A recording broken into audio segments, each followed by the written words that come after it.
우리가 경전이라고 말하는 성경은 한마디로 말하면 역사책입니다. 혹자는 말하기를 왜 우리가 이스라엘 역사를 배워야 되죠? 그렇게 묻는 사람도 있지만 그러나 성경은 역사인 것은 분명해요. 세상의 역사는 뭐라고 표현하냐면 인류 문명사라 그래요. 인류가 탄생하고 그 문명이 어떻게 해서 발전했는가를 기록해 놓았다 그래서 세상의 역사를 문명사 그렇게 말하는 거예요. 그러면 성경에서 말하는 역사는 뭐냐? 문명사가 아니에요. 성경은 인류의 기원을 말해주고 있는 거예요. 그래서 태초에 하나님이 천지를 창조하셨느니라 그렇게 이야기하잖아요. 그리고 그 인류가 기원해서 지금까지 살아온 역사를 성경은 뭐라고 말하느냐? 하나님의 구속사 그렇게 말하는 거예요. 성경은 뭐라고요? 하나님께서 우리 인간을 어떻게 구원하고 계시는지를 살필 수 있는 구속사다 그렇게 표현한다는 거예요. 제가 여러 번 얘기했지만 여러분 역사를 영어로 뭐라 그러죠? 히스토리라고 그러는 거예요. 히스토리. 히스토리라고 하는 이 영어 단어는 두 개의 단어가 합성해요. 히즈와 스토리예요. 그러면 히즈는 뭐예요? 그의. 그러니까 히스토리는 어떤 뜻이 있느냐? 그의 역사 그런 뜻이 있다는 거예요. 그럼 여기서 말하는 그는 누굴까요? 그분이 하나님이고 그분이 예수 그리스도예요. 그렇기 때문에 인류는 성경이 말하는 역사는 구속사고 그 역사의 주관자는 누구다? 하나님이요 그리스도인 것을 믿으시기 바랍니다. 그렇기 때문에 우리가 지금 쓰고 있는 달력 있잖아요. 카렌다라고 하는 이 달력은 단기를 쓰지 않아요. 불기를 쓰지 않아요. 뭘 쓰는 거예요? 서기력을 쓰는 거예요. 서기. 그럼 그 서기가 뭐냐? 제가 설명했잖아요. BC와 AD로 세계 역사를 딱 두 개로 구분하는데 그 구분의 기준점이 누구냐? 누구라 그랬죠? 예수 그리스도라는 거예요. 그렇기 때문에 여러분 BC라고 하는 말의 의미는 뭐냐? 영어로 before Christ예요. 그리스도가 이 땅에 오시기 전 이게 BC예요. 그래서 약자로 BC 그런 거예요. 그러면 지금은 서기 2024년이잖아요. 그러면 이 서기는 뭐냐? AD라고 그러잖아요. 영어로 AD. 근데 실은 이게 AD가 영어가 아니고요. 라틴어예요. 라틴어로 안노 도미니 그런 거예요. 그럼 안노 도미니는 뭐냐?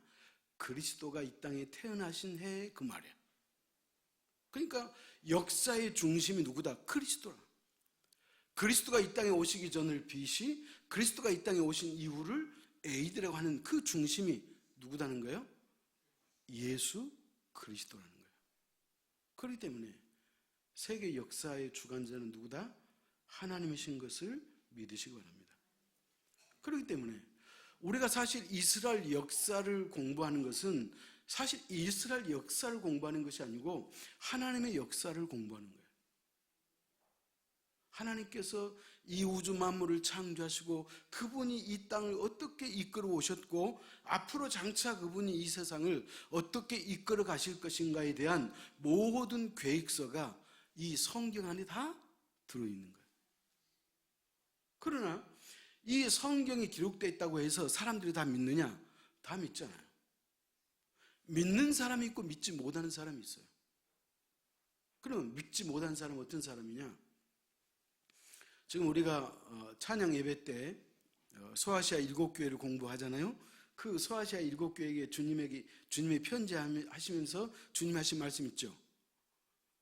귀 있는 자는 성령이 교회하시는 말씀을 들을지어다 그렇게 말한 거예요. 그러니까 하나님의 말씀이 말씀으로 믿어진 자는 성령의 귀가 영적 귀가 열려있는 사람이다 그 말이에요. 영적 귀가 열려있지 않으면 이 말씀이 기록되어 있다 할지라도 다 이 소리가 받아들이지 못하고 믿지 못하고 그냥 이상한 설화 정도로 생각한다 그 말이에요. 그렇다면 오늘 저와 여러분은 이 말씀이 믿어진다는 것은 그것이 은혜고 축복이고 그것이 기적인 것을 믿으시기 바랍니다. 그렇다면 왜 하나님은 그 까마득한 그 과거 옛날에 이스라엘 나라 백성들이 있었던 그들의 역사를 성경은 왜 무엇 때문에 기록해 놨냐는 거예요. 근데 그 이유를 성경이 설명해 주고 있어요. 찾아갑시다. 고린도전서 10장 11절이에요.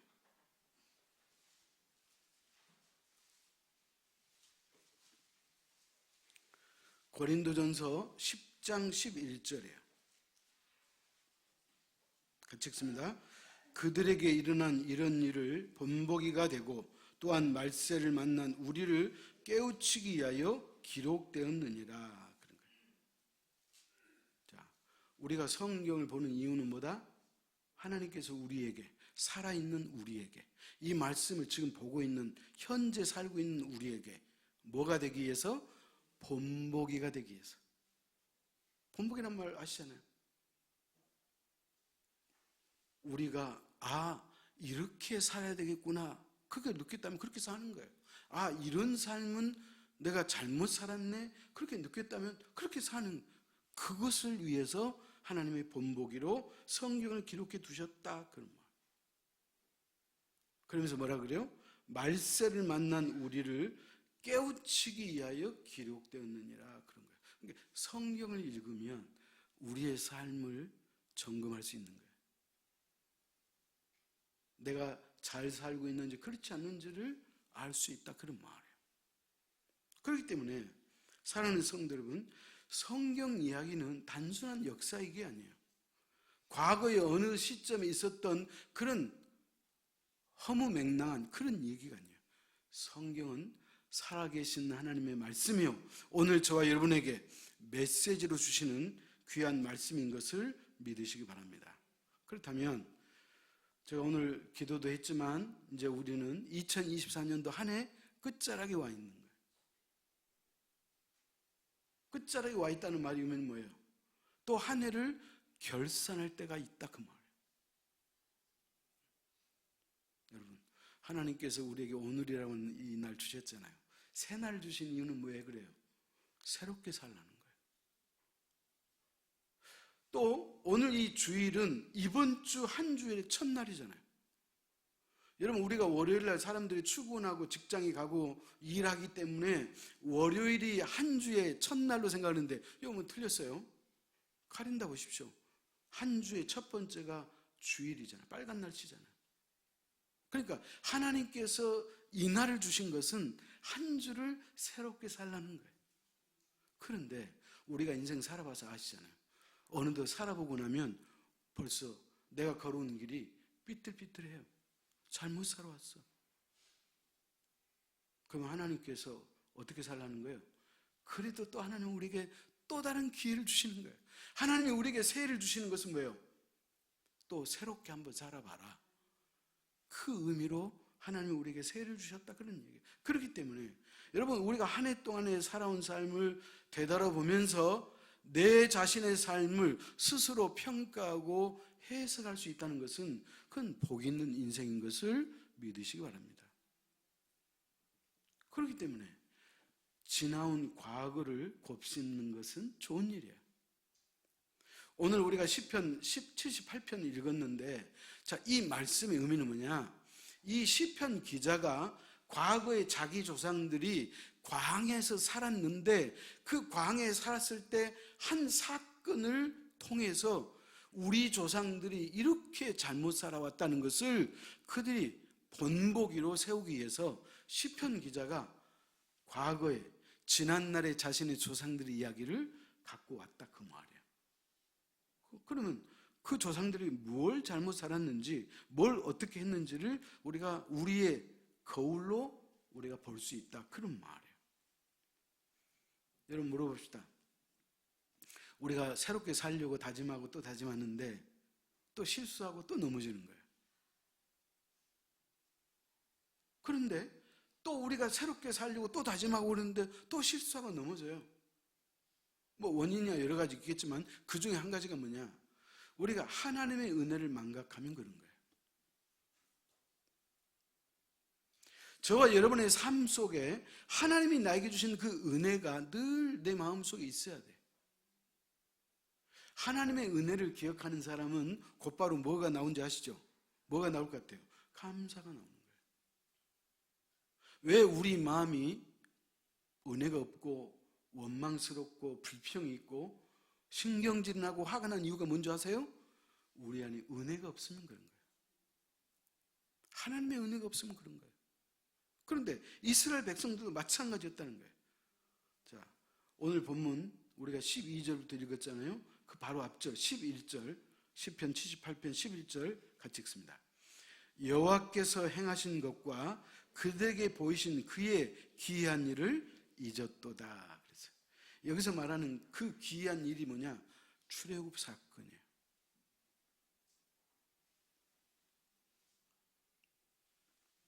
여러분, 출애굽 사건이 뭐예요? 과거에 애굽에 살았던 사람들이 해방을 받았잖아요. 그러니까 여러분, 성경의 주제가 뭐다? 구원이에요. 구원.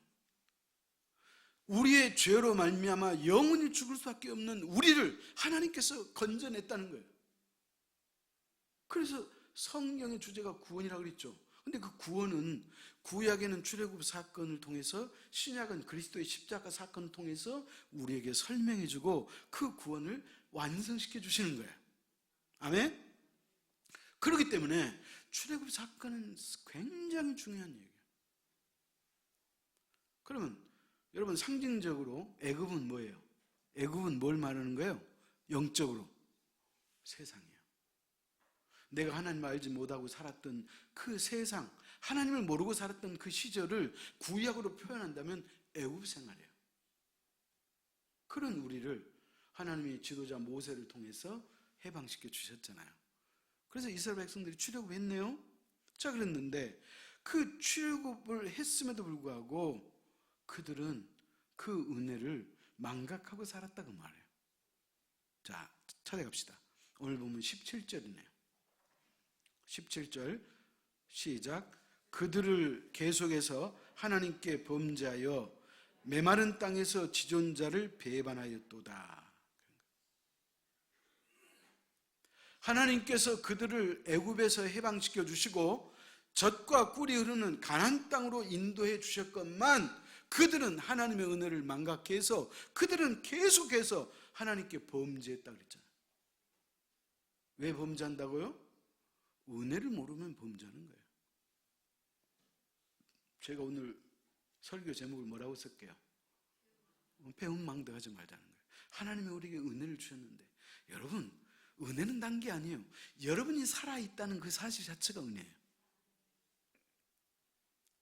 여러분이 이 땅에 존재한다는 것은 뭘 의미하느냐? 나를 지으신 하나님이 존재한다는 사실이에요. 아멘? 내가 죽지 않고 지금까지 살아있다는 것은 뭘 의미하느냐? 하나님이 여전히 나를 사랑하신다는 거예요. 그렇기 때문에 여러분, 다른 데서 기적을 찾거나 다른 데서 은혜를 찾을 이유가 없어요. 내가 오늘 살아 숨쉰다는 이 것만 생각해도 하나님의 은혜요 축복인 것을 믿으시기 바랍니다. 그런데 이스라엘 백성들은 계속해서 범죄하는 거예요. 여러분, 범죄만 저는 게 아니네요. 여기 17절 다시 보십시다. 그들은 계속해서 하나님께 범죄하여 메마른 땅에서 지존자를 배반하였도다. 범죄하는 것을 벗어나서 하나님을 배반했다는 거예요. 지존자가 뭐예요? 지극히 높으신, 감히 우러러 볼 수 없는 그 하나님을 우리가 어떻게 했다?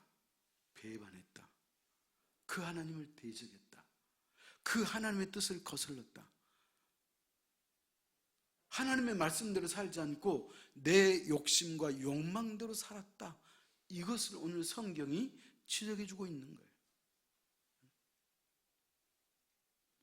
여러분, 그렇다면 죄가 우리 가운데 들어오면 어떤 결과가 있는지 아신가요? 하나님과 멀어져요.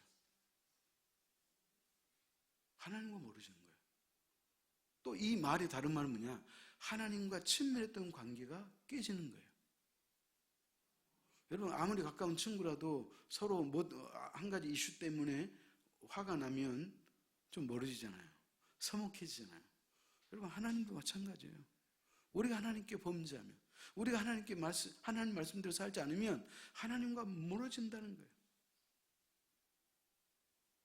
하나님과 멀어진다는 말이 뭐냐? 내 삶에 윤활유가 없다는 거예요. 여러분, 자동차는 어떤 힘으로 가는 거예요? 엔진 힘으로 가는 거예요. 그죠? 그럼 그 엔진이 그 힘을 소위 말하면 생사내려면 피스톤이 아주 부드럽게 작용해야 돼.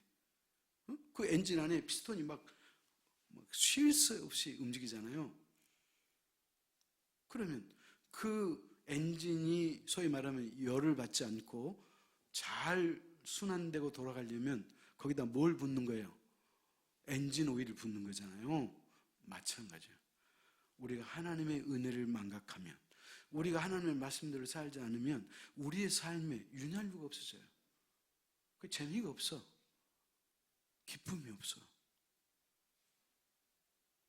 그런 거예요. 자, 그런데 또 보실까요? 오늘 이스라엘 시편 기자가 과거에 자기네 조상들이 하나님 앞에 범죄했던 것을 갖고 왔다 그랬잖아요. 그래서 그것을 회상하는 거예요. 그래서 이 시편을 읽은 사람마다 맞아, 이스라엘 백성들처럼 살면 안 되겠구나, 이것을 깨닫게 하기 위해서 그렇다는 거예요. 그러면 도대체 그 과거에 어떤 사건이냐? 그것은 바로 민수기 11장 사건을 말해요. 찾아갑시다. 민수기 11장 32절 33절이에요.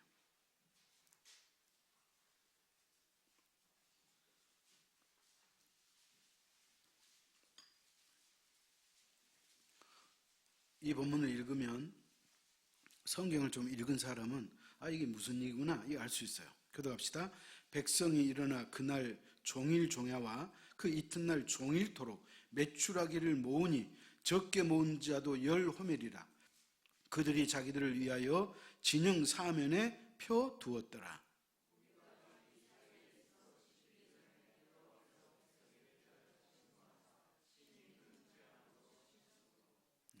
자, 이거 보십시오.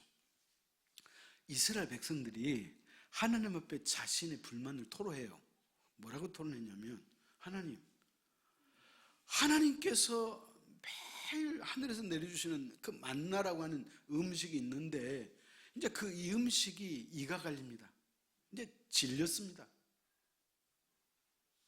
사람들이 집의 밥은 질리지 않고 계속 먹을 수 있어요. 그런데 식당 밥은 아무리 맛있어도 계속 먹으면 질리는 거예요. 그러니까 이스라엘 백성들도 만나를 먹었는데 질렸던가 봐. 그래서 하나님 앞에 자신의 감정을 토로해요. 하나님, 이제 이 하찮은 음식이라고 그래요.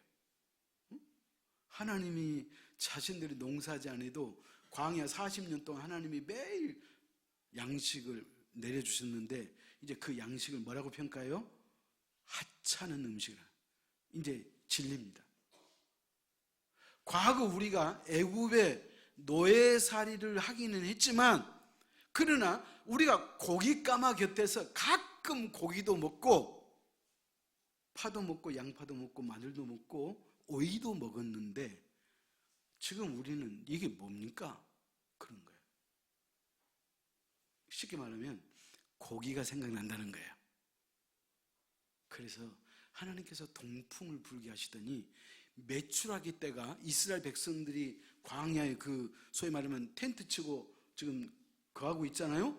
그 들에 메추라기 때가 동풍에 따라서 몰려왔는데 지면에서 2규빗만큼 쌓였다 그래요. 메추라기가. 여러분, 성경의 그 단위에 보면 한 규빗이 뭐냐? 성인의 팔꿈치에서 중지 끝까지를 1규빗이라고 해요. 여러분, 노아 방주를 하나님이 노아에게 지으라고 했을 때 길이가 300규빗 그랬잖아요. 그러니까 이 거리를 말하는 거예요. 그러면 이 거리가 평균 몇 센치냐? 45cm 정도 돼요. 그래서 쉽게 또 어떤 사람은 50cm, 약 50cm 이렇게 이제 보는 거예요. 그러니까 2규빗이니까 땅에서 얼마까지 올랐다는 거예요? 90cm에서 1m가량 메추라기가 땅에서 쌓였다는 거예요. 왜? 고기가 먹고 싶다니까. 하나님이 동풍을 통해 가지고 메추라기 떼를 보내주는 거예요.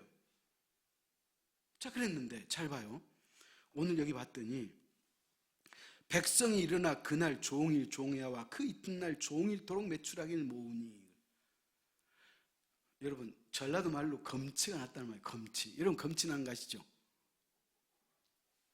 세상에 너무너무 메추라기 많은 거예요. 어떻게 할 줄을 모르겠어요. 그래서 종일 종야 그 이튿날 또 종일토록 메추라기를 모았다는 거예요. 그 말은 뭔 말이에요? 그냥 배가 터지도록 욕심을 냈다, 그런 말이에요. 여러분, 예수님께서 우리에게 일용할 양식을 기도하라고 말씀했잖아요.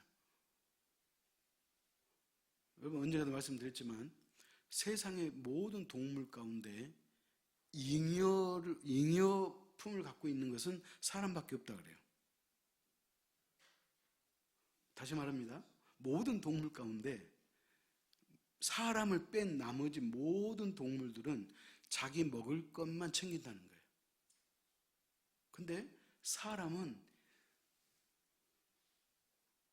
일평생 쓰고도 남을 돈을 모으려고 애를 쓴다는 거예요. 유일하게 사람만 그런다네요. 그건 내 말이 아니에요. 그러니까 오늘 이 이스라엘 백성들이 어떻게 했다는 거예요?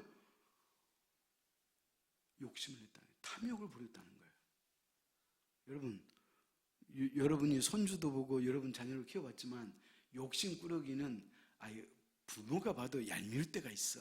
너무 앙탈지게 욕심 부리면. 그 이스라엘 백성이 그랬다는 거예요.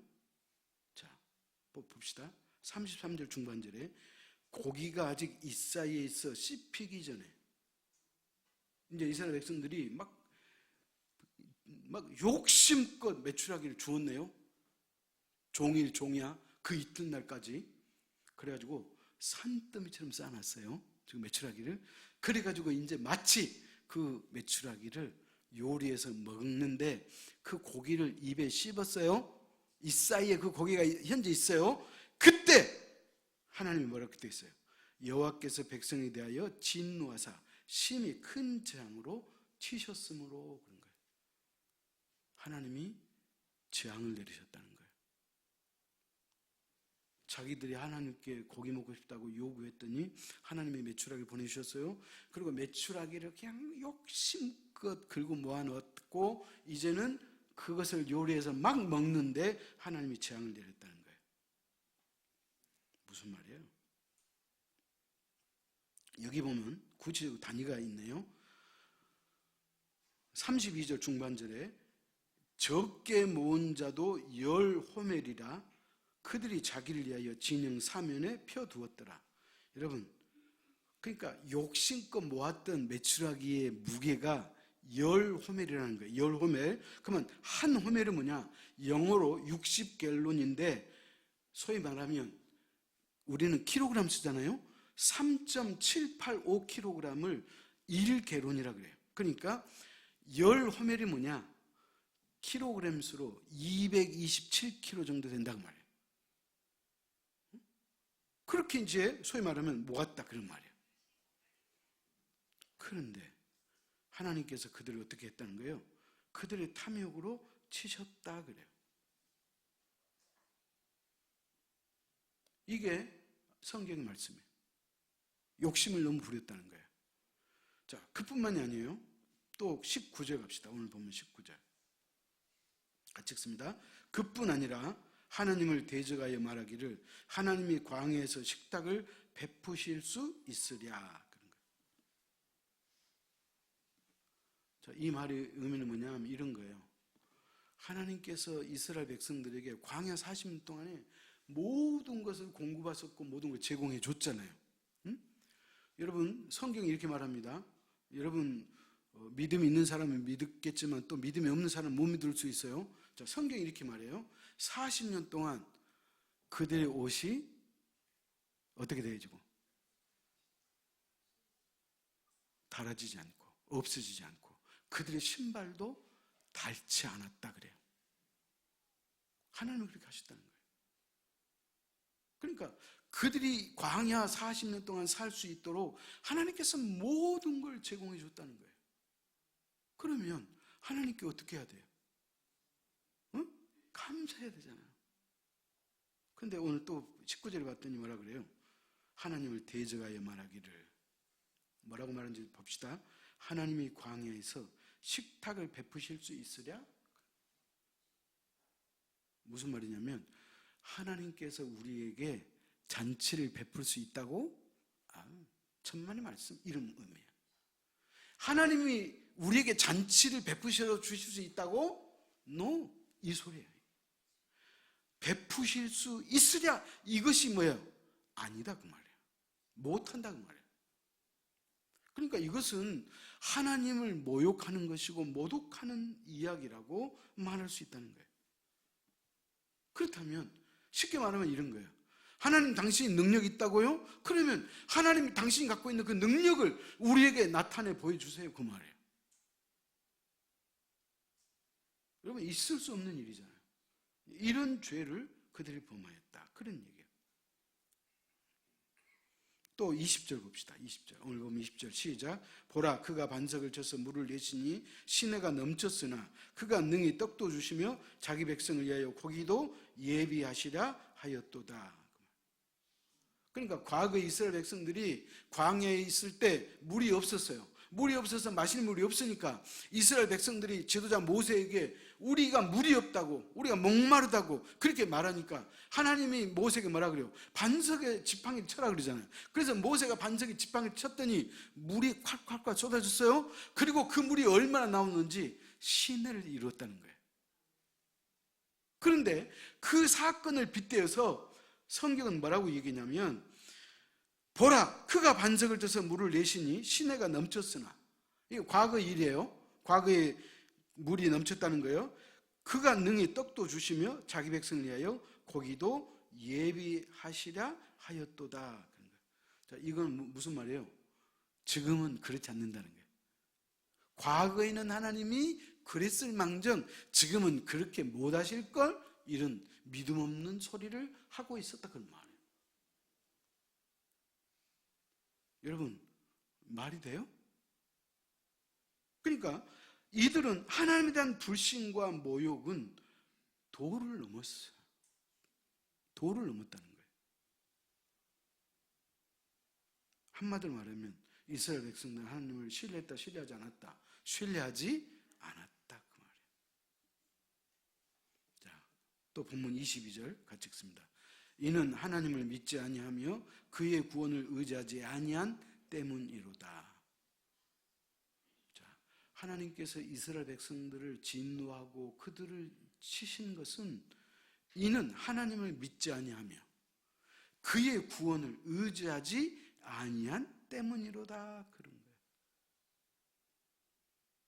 사랑하는 성도 여러분, 현대 그리스도인의 특징이 뭔지 아시죠? 하나님 앞에 기도는 해요. 자기들이 요구하는 것은 하나님 앞에 기도를 해. 근데 하나님에 대해서는 관심이 없어. 이게 현대 그리스도인의 특징이라 그래요. 우리가 하나님 앞에 기도는 하지만 하나님이 무엇을 좋아하시는지, 하나님이 어떻게 나로 하여금 살게 하시는지에 대해서는 관심이 없다 이 말이에요. 나는 내 마음대로, 내 의지대로, 내 뜻대로, 내 계획대로 내가 하고 싶은 대로 살아. 그것이 하나님의 말씀에 맞는지 안 맞는지 생각조차도 안 해. 내가 하고 싶은 대로 다 하면서, 그러나 자기에게 필요한 것이 있으면 하나님 앞에 구하기는 한다 그런 말이에요. 이런 모습을 오늘 본문은 뭐라고 표현했냐면 18절 하반절 이렇게 말해요. 그들의 심중에 하나님을 시험하였으며, 하나님을 시험했다는 거예요. 줄 수 있을까? 하나님이 과연 그렇게 하실까? 뭐 그렇게 하나님을 시험했다 그런 말이에요. 사랑하는 성도 여러분, 물어봅시다. 우리가 이 땅을 살고 있는 것은 하나님이 우리를 설계해 주셔서 우리가 이 땅에 사는 거예요. 아멘? 하나님의 도움으로 우리가 사는 거예요. 그러면 어떤 사람은 부자로 살고 나는 가난하게 살아. 그러면 하나님이 나를 안 사랑하는 거예요? 아니에요. 제가 아까 그랬잖아요. 여러분이 호흡이 아직 있다는 그 자체로도 하나님이 살아계신다는 의도예요. 여러분이 지금까지 살아있는 것도 하나님이 여러분을 사랑하신다는 뜻인 것을 믿으시기 바랍니다. 그렇기 때문에 어떻게 보면 진짜 우리가 신앙 안에서 보면 우리의 삶의 환경이나 조건은 사실 그렇게 큰 의미가 없어. 무슨 말이냐? 하나님의 사랑을 의지하고 기억하고 그것을 믿는 사람은 그렇다는 거예요. 예를 들어서 내가 어떤 일이 막히고 뭐가 잘 안 돼. 내 뜻대로 안 돼. 그러면 하나님이 안 계시는 거예요? 내 뜻대로 내 의도대로 뭔가 잘 되면 그때는 하나님이 계신 거예요? 그러면 하나님이 있다가도 없고 그런 거예요? 여러분 그것은 믿음이 아니잖아요. 여러분의 부모가 여러분에게 소위 말하면 좋은 환경에서 여러분을 키워주지 않았다고 해서 여러분이 부모가 아니에요? 여러분 그렇습니까? 정말로 우리 부모가 어려운 환경에서 나를 키워준 그 은혜를 생각한다면 나를 호강시키지 않았어도 부모가 진짜 그분은 나의 부모인 거예요. 여러분 하나님도 마찬가지라는 거예요. 그러면서 오늘 본문에서 시편 기자는 하나님이 하나님이신 것을 이렇게 증명하셨다 그렇게 말해요. 우리가 하나님 앞에 당신의 살아계심을 증명해 보이십시오 그렇게 말하지 않아도 이미 성경에 하나님은 당신을 증명했다는 거예요. 자, 찾아갑시다. 오늘 본문 12절에서 16절이에요. 교독합시다. 옛적에 하나님이 애굽 땅 소환들에서 기이한 일을 그들의 조상들의 목전에서 행하셨으되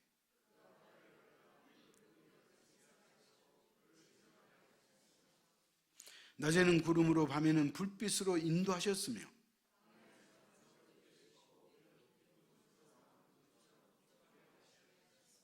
또 바위에서 시내를 내사 물이 강같게 흐르게 하셨으나.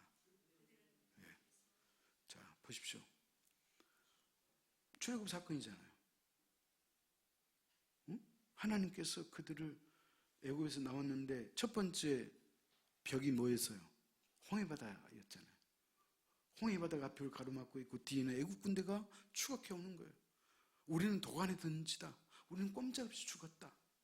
그때 하나님이 모세에게 홍해바다를 향해서 내 손에 든 지팡이로 쳐라 그랬더니 물이 갈라졌다 그랬잖아요. 그래서 마치 그 홍해바다가 마른 땅 같아서 이스라엘 백성들이 건너갔다 그렇게 말하는 거예요. 그런 기적을 하나님이 보여주셨어요. 낮에는 구름 기둥으로 그들을 보호해주시고 밤에는 불 기둥으로 그들이 추우니까 그 추위를 견뎌낼 수 있도록 하나님이 구름 기둥으로 불 기둥으로 그들을 에워싸 주셨다는 거예요. 그러니까 이런 사건이 그냥 단순한 사건이에요? 여러분 평생 잊을 수 없는 사건이에요. 이런 일들을 하나님이 하셨다고 성경에 말하고 그렇기 때문에 한마디로 말하면 이스라엘 백성들은 하나님을 부정하거나 부인하면 안 돼. 하나님을 조롱하거나 하나님을 모독하면 안 된다고 말이에요. 그런데 이스라엘 백성들은 그 짓을 하고 있었다 그 말이에요. 그렇다면 이제 우리 자신으로 돌아갑시다. 지난 11개월 동안 하나님 나에게 베푸신 은혜가 뭘까? 생각해 보라고 그랬잖아요. 사람만이 회상할 수 있는 동물이에요. 하나님이 나에게 주신 은혜가 뭘까? 그것을 생각하면 그 은혜가 생각이 날 것이고 은혜가 생각난 사람은 감사한 마음이 솟아날 것이고 그 감사가 있는 자에게는 하나님의 또 다른 은혜가 부어지는 거예요. 이것을 은혜의 순환이라 그래요. 은혜의 순환. 감사하면 하나님이 은혜를 주시고 또 그 주신 은혜에 감사하면 또 다른 은혜를 하나님이 부어주시는 거예요. 여러분 사사기를 보십시오. 사사기. 하나님께서 그들에게 은혜를 주시면 막 이스라엘 백성들이 하나님을 막 어찌할 수 없도록 찬양하고 그분을 높여들었어요. 그러다가 은혜가 없으면 또 이제 하나님을 떠나요. 슬슬 신앙이 멀어져요. 그래서 하나님이 그들에게 재앙을 내려요. 그러면 또 이제 그 하나님의 재앙을 통해서 정신이 바짝 들어가지고 또 하나님을 열심히 섬겨요. 여러분, 사사기에 보면 그러기를 몇 번 반복하냐면 7번 반복해요. 여러분, 그러니까 사사기가 우리에게 주는 말의 의미는 뭐예요? 그렇게 살지 말라는 거예요. 우리 속에 언제나 하나님의 은혜가 있어야 돼요. 여러분, 하나님의 은혜를 뭐라고 하는지 아시죠? 영어로 Amazing Grace라고 해요. 놀라운 하나님의 은혜예요. 하나님의 은혜는 그냥 은혜가 아니고 놀라운 하나님의 은혜예요. 설명할 수 없어. 그 은혜는 과분해.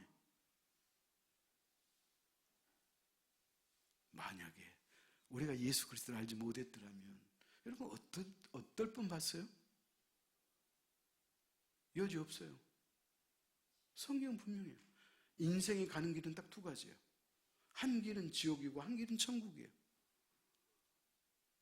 제가 학교 다닐 때 친구들에게 전도하면 이런 질문해요. 야, 김성식, 너 천국 갔다 와봤어? 그런 거예요. 제가 성경으로 전도하면 친구들이 그렇게 나한테 그러거든요. 너 갔다 와봤냐? 그래요. 여러분, 물어봅시다. 인간의 언어로 표현할 수 있는 모든 것은 존재하기 때문에 그래요. 아멘?